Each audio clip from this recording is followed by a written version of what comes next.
manifestement au préfet qui était prévu 7 à 8 000 pompiers dans les rues. Du fait de la mobilisation de 550 000 robots, actuellement, de 40 départements des pompiers étaient mobilisés. Donc moi j'ai dit, bon, donc il y en avait 1500, on va jouer sur les chiffres.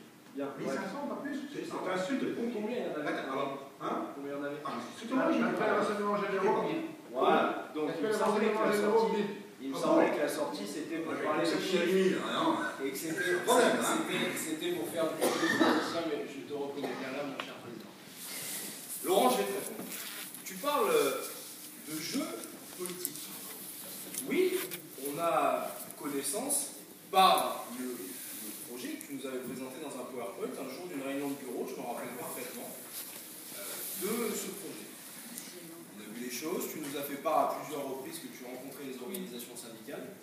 Moi, j'ai pris ma part de responsabilité complète sur le sujet et je te signale d'ailleurs que pendant cette période-là, je n'ai pas attisé de feu, bien au contraire.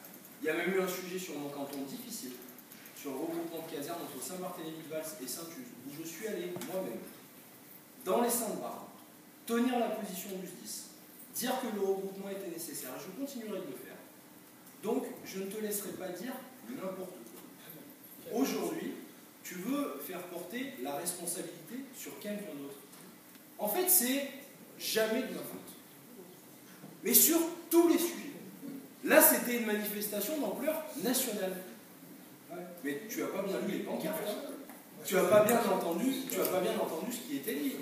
Tu n'as pas bien regardé ce que le président de la Fédération nationale des sapeurs-pompiers a pu dire.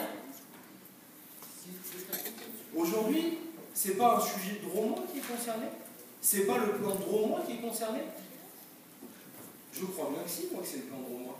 Quand tu dis on va prendre plus d'un an, non mais on va prendre plus d'un an. Oui, heureusement qu'on va prendre plus d'un an pour mettre en application les mesures qui sont proposées. Mais ce n'est pas plus d'un an pour mettre en œuvre les mesures. Ce n'est pas 2 ans et demi ou 3 ans qu'on demande pour faire du regroupement. Heureusement que tous les regroupements, toutes les fermetures et toutes les suppressions de postes vont pas arriver en 3 semaines, même si elles ont commencé, les suppressions de postes aujourd'hui. Même si elles ont commencé, parce que certains remplacements n'ont pas été effectués. Mais je peux me tromper peut-être que tu détiens la vérité, mais en tout cas, tu ferais bien de l'exprimer alors un peu mieux aux représentants des pompiers. Non, mais il y a un moment, il faut qu'on aille jusqu'au bout. Et demain, la responsabilité, je la prendrai. Quand je parle d'un moratoire d'un an, qu'est-ce que ça veut dire? Ça veut dire qu'on reprend les points un par an qui aujourd'hui bloquent, puisque les 400 000 € sur cette année, le budget du SDIS a les moyens de les absorber. Qu'on reprenne et qu'on voit concrètement les points de blocage, les points de tension, ce qui aujourd'hui met cette situation difficile et qu'on essaie. Quels sont-ils les points de blocage? Que nous prenons le temps, notamment de la discussion, sur les questions des suppressions de postes, sur les suppressions de garde de nuit, sur les suppressions de présence de sapeurs-pompiers professionnels, en présence aussi sur les gardes de jour, puisqu'aujourd'hui, nous, le retour que nous avons aussi des pompiers, alors peut-être que tu as une vision différente, mais moi j'essaye d'écouter aussi ce qui peut être dit un peu partout. Ce que nous disent les sapeurs-pompiers aujourd'hui, c'est qu'il va y avoir une dégradation, et moi je tenais au défi de lire un seul de mes propos, où j'ai parlé de mise en danger des populations. Jamais je ne l'ai dit. Parce que justement sur ce sujet, nous avons été responsables. Parce que justement sur ce sujet, je pense qu'il est dangereux de dire tout et son contraire. Mais aujourd'hui, ce que nous disent aussi les pompiers, c'est que ce qui est proposé sur les réductions de personnel peuvent mettre en difficulté les casernes et aussi peuvent mettre en difficulté les interventions. Mais plus encore, qu'est-ce que ça peut créer potentiellement? Que les sapeurs-pompiers professionnels qu'on va supprimer demain seront remplacés pour intervenir par des sapeurs-pompiers volontaires, pour justement assurer ces interventions sur le terrain. Parce que s'il y a un manque de sapeurs-pompiers professionnels, alors il faudra quand même bien que les secours soient rendus. Et s'ils ne sont plus rendus par des secours de pompiers professionnels, ce sera bien des volontaires.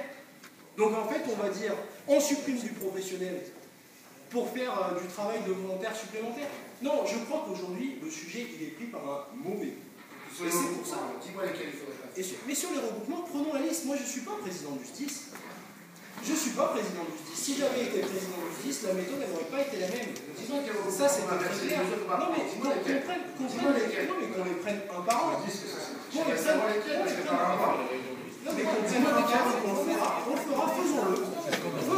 Qu'est-ce qu'on demande? On demande un moratoire d'un an. On demande un moratoire. On demande un moratoire d'un an aujourd'hui. Un moratoire d'un an, je t'ai laissé parler, laisse-moi parler. Aujourd'hui, prenons le temps de la discussion. Moi, je veux bien venir avec toi autour de la table pour rencontrer les pompiers, y compris les syndicats, et pour qu'on voit sur l'année qui vient, et les syndicats et les maires sur les territoires, pour qu'on voit sur l'année qui vient, là où des regroupements doivent être faits, là où ils sont difficiles à passer. Et pareil sur la question des professionnels, des sapeurs-pompiers professionnels. Je pense qu'aujourd'hui, cette réforme en l'état, elle ne passera pas. Et d'ailleurs, tu le sais bien, puisque demain nous avons notre débat d'orientation budgétaire, que le premier rapport, ça va être sur les orientations stratégiques, cette fameuse orientation stratégique. Je crois que c'est ça demain le premier rapport. Il n'y a qu'un rapport. Il n'y a qu'un rapport. Et il n'y a pas de vote. Et il n'y a pas de vote. Pourquoi il n'y a pas de vote, Laurent? Parce que ton conseil d'administration sans doute te mettra en minorité? Parce qu'y compris dans la majorité départementale, et vous le savez pertinemment, il y a des désaccords sur ce sujet, parce qu'y compris des maires de grandes villes sont en désaccord avec ce qui est mené, parce que oui, cette manière de faire est la mauvaise. Aujourd'hui, il faut reprendre les discussions. Je ne dis pas, et je n'ai jamais dit, qu'il n'y avait pas des économies à faire. Je ne dis pas, et je ne dirai jamais, que nous ne devons pas travailler sur des regroupements de centres intelligents. Mais en tout cas, aujourd'hui, l'opérationnel, aujourd'hui, l'intervention et les secours sur ce département ne méritent pas les sapeurs-pompiers professionnels comme volontaires, qu'on crée cette situation d'insécurité, qu'on crée cette situation qui, demain, va fortement dégrader l'offre d'intervention sur notre département, comme avait pu le faire par exemple le département du Gard, il y a 20 ou 25 ans. Et aujourd'hui, le Gard est en train de faire machine arrière, parce que justement, ils avaient trop coupé dans les pompiers professionnels. Je crois qu'aujourd'hui, Laurent, plutôt que de t'entêter, de croire que tu as raison, c'est bien de croire qu'on a raison. C'est bien aussi de savoir écouter et de savoir se remettre en cause. Tu ferais bien de suspendre cette réforme et de reprendre le tour de table. Et si tu reprends le tour de table, alors oui, moi je suis prêt, si je suis associé, à participer avec toi aux discussions avec les syndicats, que nous prenions le temps partout, que nous fassions le tour des territoires pour voir là où c'est possible de faire ces économies.